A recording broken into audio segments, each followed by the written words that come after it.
ముఖ్యమంత్రి యూనివర్సిటీకి వచ్చిండు నిధులు వస్తాయి ఫండ్స్ వస్తాయి అని అంటారు కదా, అది వచ్చి వాళ్ళని ఒక్కసారి ప్రాక్టికల్ గా రియల్ గ్రౌండ్స్ మీదకి వచ్చి చూడమనాలి. ఒరిజినల్ గా ఏమైతుంది అసలు, నిజంగా ఎంతవరకు స్టూడెంట్స్ బెనిఫిట్ అవుతున్నారు అని. ఇప్పుడు హాస్టల్ ఏదైనా ఇన్స్పెక్షన్ అయింది అనుకో, అప్పటి వరకు మాత్రమే మా హాస్టల్ మొత్తం ఒక 2 days సెటప్ అయిపోతుంది అనమాట. నీట్గా హైజీన్ ఉంటాయి హాస్టల్స్ అన్ని, ఎక్కడ అక్కడ వాళ్ళు మెస్ వాళ్ళకి అన్ని మాస్క్, హెడ్ మాస్క్ ఉంటాయి. అవన్నీ ఒక్కసారి సడన్గా వచ్చేస్తాయి. ఒక్కసారి అది అయిపోగానే అన్ని మళ్ళీ ఎక్కడక్కడ యాజ్ ఇట్ ఈస్ ఉంటుంది. హైజీన్ ఉండదు, కూరలలో అన్నంలో పురుగులు వస్తాయి. ఆ ఫుడ్ కూడా అప్పుడు మాత్రమే టేస్టీ ఉంటుంది, తర్వాత కంతే అవుతుంది. వీళ్ళు మా మెస్ వాళ్ళు దందాలు చేస్తారు పాలు పెరుగులతో నమ్ముకొని. ఇట్లుంటుంది ఇలా అంతా.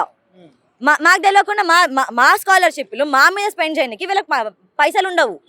వాళ్ళ సొంతంగా వాళ్ళు ఇది చేసుకొని ఉంటుంది. ఈ ఆఫీషియల్స్ ఎవరైతున్నారో వీళ్ళందరినీ మార్చాలి. ఎవరైతే కరెక్ట్గా రెస్పాండ్ కాలేదో ఇప్పటి నుంచి మాకు, వాళ్ళు ఇప్పుడు కొత్త వాళ్ళన్నా ఎవరైనా వస్తారో ఎవరు వాళ్ళు అష్యూరెన్స్ ఇవ్వాలి మాకు ఇప్పుడు నెక్స్ట్ ఎట్లుంటుంది అని చెప్పేసి. జరుగుతుంటే అధికారులు ఏం చేస్తున్నారు మరి? అది వాళ్ళకే ఇంకా క్వశ్చన్ మార్క్, వాళ్ళకే వదిలేస్తున్నాము. ఇది చూస్తూ వదిలేస్తున్నాం, మరి చూడకుండా వాళ్ళ కన్సర్న్కి వెళ్ళలేదని తెలీదు. ఒకవేళ వెళ్తే మాత్రం వాళ్ళు ఎంతవరకు యాక్షన్ తీసుకుంటారో వాళ్ళే చెప్పాలి.